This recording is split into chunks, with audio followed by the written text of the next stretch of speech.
One of the reasons I started creating content around books was to be able to find, read, and share with you amazing books that are not already popular on BookTube or Bookstagram. And I'm so glad to have finally laid hands on one such book. This is the first book that I have read written by an African author, and I feel like it's a great start.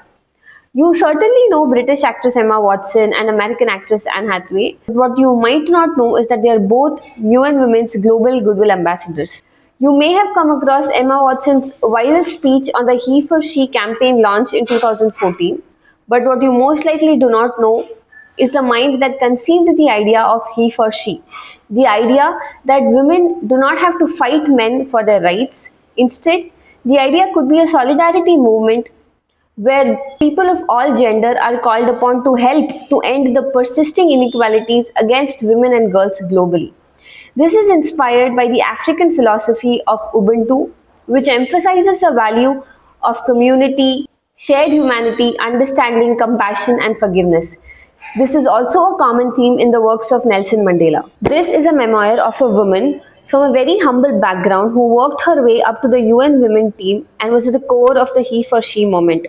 The book is I'm a Girl from Africa by Elizabeth Nyamayaro, and this is an warm and inspiring account of the author's journey from a very challenging childhood to eventually making a difference in the lives of millions of people through her humanitarian work. The book starts with an 8-year-old Elizabeth starving under a not so shady tree in the blistering heats of a village in Zimbabwe, waiting for death when a UN volunteer, who she calls the girl in the blue uniform, comes to her rescue with porridge.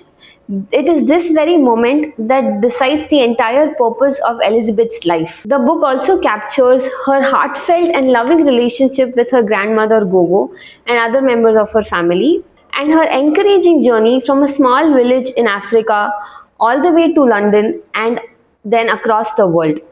The book elaborates on various humanitarian and otherwise projects that the author has been involved in, and it gives new hope and inspiration to somebody who might want to choose a similar path for their lives. The writing in the book is very easy, sophisticated, and simple to understand, and the story switches between her days at Zimbabwe and her ongoing journey.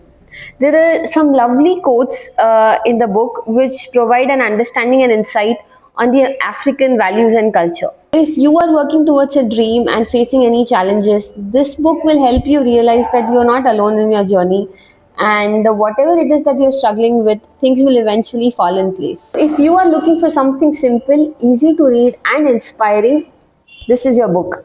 And this is my attempt at adding this beautiful piece to the world of BookTube.